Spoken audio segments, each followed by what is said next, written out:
প্রিয় দর্শক, Walton AC presence TVS ইনসাইটে আপনাদের সবাইকে স্বাগতম। আমি সাজ্জাদুর রহমান আছি আপনাদের সঙ্গে আজকে। এখন যে কোনো ব্র্যান্ডের পুরাতন এসি বদলে নতুন ওয়ালটন এসিতে উপভোগ করুন 25% ছাড়। দর্শক, এনবিআর বড় একটি ট্যাক্স ইভেশনের কেস ডিটেক্ট করেছে যে বাংলাদেশে যারা লাক্সারি কার্স এগুলো আমদানি হয়েছে এবং রেজিস্ট্রেশন হয়েছে, কিন্তু আসলে এনবিআর এর নথিপত্রে তারা দেখছে যে এগুলো রিপোর্ট করা হয়নি, মিনস ট্যাক্স দেওয়া হয়নি।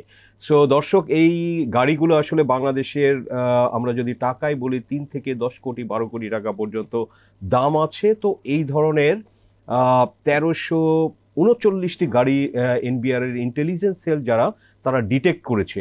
তো এ সংক্রান্ত একটি টিভিএসএ আজকে লিড রিপোর্ট পাবলিশ হয়েছে। রিপোর্টটি করেছেন টিভিএস এর senior correspondent Riyad Hossain. So দর্শক, রিয়াদের সঙ্গে আলোচনা করব এবং আপনাদের সঙ্গে শেয়ার করব যে ঘটনাটি আসলে কি। রিয়াদ, স্বাগতম আপনাকে। এই যে আসলে ঘটনাটা কি, এনবিআর কিভাবে এটা পারলো বা এত বছর পরে কেন ধরলো, কি আসলে ওভারঅল ঘটনাটা একটু বলেন। সাজ্জাদ ভাই, আপনাকে ধন্যবাদ।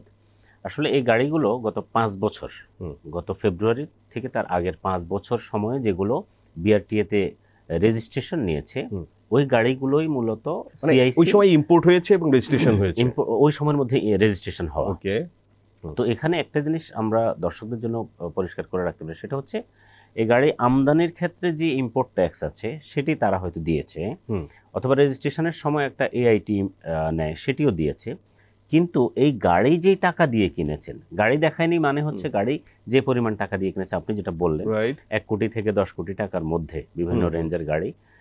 তো এই গাড়িগুলো দেখানোর না দেখানোর অর্থ হচ্ছে এই পরিমাণ টাকা তাদের ট্যাক্স ফাইলে দেখানো নেই। অর্থাৎ গাড়ি যে উনি কিনেছে, এনবিআর এর তো নিয়ম হচ্ছে, ট্যাক্সের নিয়ম হচ্ছে যে উনি যে সম্পদ আছে সেই সম্পদ দেখাবে, সেই সম্পদটা কিভাবে অর্জন হয়েছে সেটিও দেখাতে হবে, তাহলে গাড়ি ওনার হয়েছে, গাড়ি একটা সম্পদ।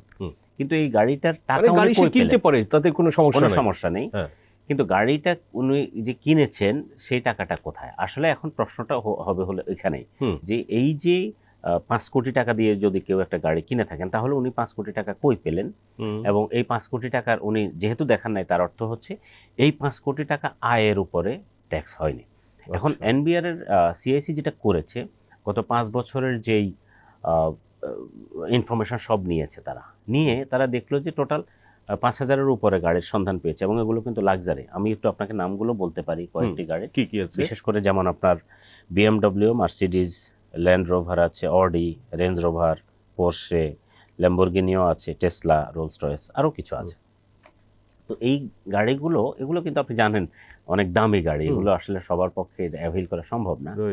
তো এই গাড়িগুলো তারা এই 5,000-এর উপরে গাড়ির সন্ধান পেয়েছে, তার মধ্যে 1339টা পেয়েছে যেটি আপনি বললেন, তারা কোনো ফাইলে দেখায়নি। এর বাইরে আরও আছে, আরও প্রায় 900 গাড়ি আছে, সেগুলোর গাড়ির মালিককে কোনো ধরনের রিটার্নই সাবমিট করে না।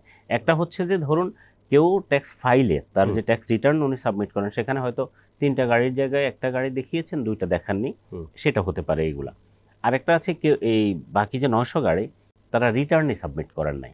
আচ্ছা, তো ফলে এত লাক্সারি কারের মালিক সে ট্যাক্স রিটার্নই সাবমিট করেন। এখন সিআইসি যেটা করলো যে এই তথ্যটা নিয়ে তারা সবগুলো ট্যাক্স অফিসে 41টা ট্যাক্স জোন, বিভিন্ন ধরনের ছোট বড় মিলিয়ে এগুলোতে পাঠানোর পরে তারা এবার এটাকে ব্যাপকভাবে অনুসন্ধান করেছে। অনুসন্ধান করার পরে দেখলো যে বাকি গাড়িগুলোর যেগুলো আছে সেটা ফাইলে দেখানো আছে, কিন্তু এই যে 1339টি প্লাস 900 যেটা বললাম, এগুলো কোনো ধরনের ফাইলে দেখানো হয়নি।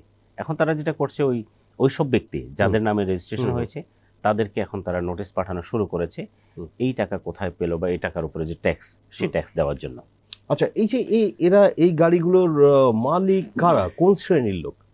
এটা আমরা আসলে চেষ্টা করেছিলাম তাদের কাছ থেকে জানার জন্য, তো সুনির্দিষ্টভাবে তারা এই তথ্যটা এখনো প্রকাশ করছে না, বাট তাদের কাছে ইনফরমেশন আছে। তবে আমরা যতদূর জেনেছি, আমরা যতদূর জেনেছি এখানে ব্যবসায়ী আছে, ব্যবসায়ী এবং তাদের ফ্যামিলি মেম্বার, তারপরে সরকারি চাকরিজীবী যারা আছেন তারা অথবা তাদের ফ্যামিলি মেম্বার, রাজনীতিবিদ যারা আছেন তারা এবং তাদের ফ্যামিলি মেম্বার। এর বাইরে আরও কিছু প্রতিষ্ঠানও আছে, ইভেন ব্যবসা প্রতিষ্ঠান আছে। বিশেষ করে লার্জ ট্যাক্স পেয়ার্স ইউনিটের ওই অফিসের অধীনে 100-র উপরে গাড়ি পাওয়া গেছে, যেগুলোর কোনো মালিকানা নেই। তো লার্জ ট্যাক্স পেয়ার্স ইউনিটিতে প্রতিষ্ঠানও আছে, ব্যক্তিও আছে।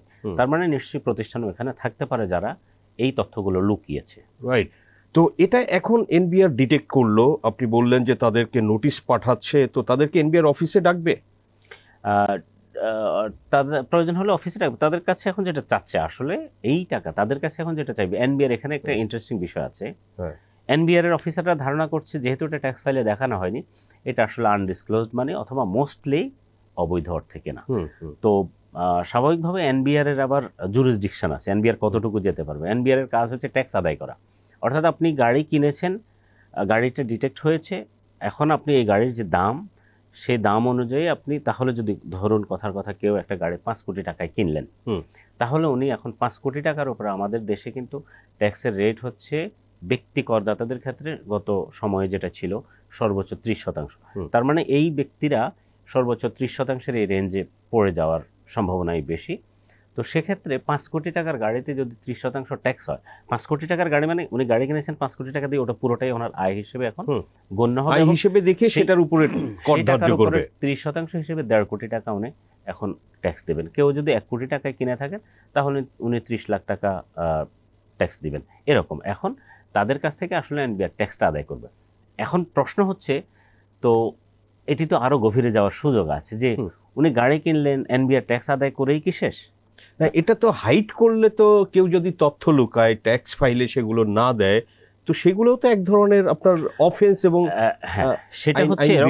সেটা হচ্ছে এরকম যে তার এনবিআর ট্যাক্স আদায় করবে, প্লাস উনি যে দেখাননি এটার জন্য একটা জরিমানা, সেটি হচ্ছে 10% জরিমানা, অর্থাৎ ওনার যে পরিমাণ ট্যাক্স আসবে ট্যাক্স, সেটা 10% জরিমানা, প্রতি বছর 10% করে। ধরুন কেউ গত 5 বছর দেখায়নি, তাহলে প্রতি বছর 5% করে ওনাকে আরো 50% ওনার উপরে আরো জরিমানা হবে।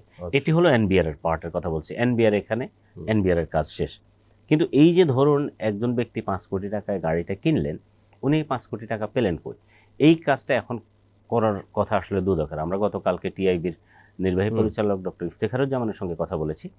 তো ওনার বক্তব্যটা হচ্ছে এরকম যে এইটা মোস্টলি এখন আসলে বোঝা যাচ্ছে এটি আনডিসক্লোজড অথবা অবৈধ অর্থে কেনা হওয়ারই কথা, না হলে তো এটি ট্যাক্স ফাইলে দেখাতোই। তো যেহেতু এটি দেখায় নাই, তাহলে এখন পরবর্তী কাজটা আসলে দুর্নীতি দমন কমিশনের।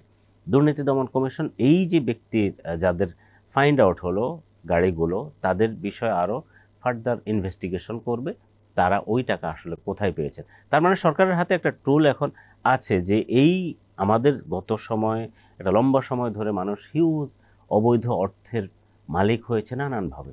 এই টাকা দেশের বাইরে একটা অংশ চলে গিয়েছে, কেউ কেউ দেশের ভেতরেও এভাবে। হ্যাঁ, এখানে কথা আছে যে কোনো ব্যবসায়ী যদি কিনে থাকেন, হয়তো তার ব্যবসা থেকে ইনকাম থেকে উনি কিনতে পারেন, সেটি হয়তো ট্যাক্স ফাইলে দেখানে, সেটি একরকম, কি সেটির একটা ব্যাখ্যা থাকতে পারে। সেটাও তো কোম্পানির তো একটা ট্যাক্স ফাইল আছে, উনি নিশ্চয়ই সেটি দেখাননি। তো না দেখালে তিনি হয়তো বলতে পারেন যে হ্যাঁ আমার ব্যবসা থেকে এটি এসেছে, কিন্তু এর বাইরে ধরেন সরকারি কর্মকর্তা নিশ্চয়ই তার 5 কোটি টাকা লিগ্যালি হতে পারে না, কারোই সুযোগ কম, তো সেই ব্যাখ্যা তো এখন দিতে হবে। তো এখন দুদকের সামনে এই সুযোগটা আছে, এই ব্যক্তিদের আসলে টাকাটা কোথেকে এসেছে। হিউজ পরিমাণ, আপনি জানেন যে সরকার যে একটা শ্বেতপত্র কমিটি করেছে, সেই শ্বেতপত্র কমিটিতে এসেছে আমাদের গত 15 বছরে বাংলাদেশ থেকে 28 লাখ কোটি টাকা বিদেশে পাচার হয়ে গেছে। তো এইটা তো এই যে ধরেন অবৈধভাবে যে ইনকাম, এটার সঙ্গে নানান গ্রুপ যোগসাজশ ছিল, তার একটি ক্ষুদ্র একটি অংশ আসলে এটা ডেফিনেটলি এটি আরো বের হওয়ার সুযোগ আছে। ইয়েস, আমাদের দেশে তো ট্যাক্স ফাঁকি দেওয়া, ইভেট করা, এই যে তথ্য গোপন করা, এই ধরনের অনেক বিষয় আছে। তো এনবিআর এই যে গাড়ির যেটা হলো যে ট্যাক্স ফাইলে দেখানো হয়নি, তারা কত 5,000টা কেস এইরকম গাড়ির, 5,000-এর বেশি।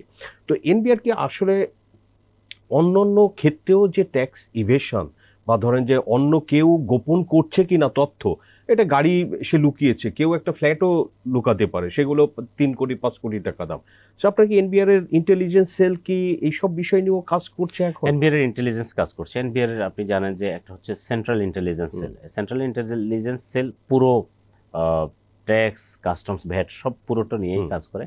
আবার এনবিআর এর আলাদা আলাদা, যেমন ভ্যাটের ক্ষেত্রে অনিয়ম হলে সেটা ভ্যাট ইন্টেলিজেন্স আছে, আবার আয়কর গোয়েন্দাও একটি নতুন ইউনিট সম্প্রতি হয়েছে, তারাও কাজ করছে।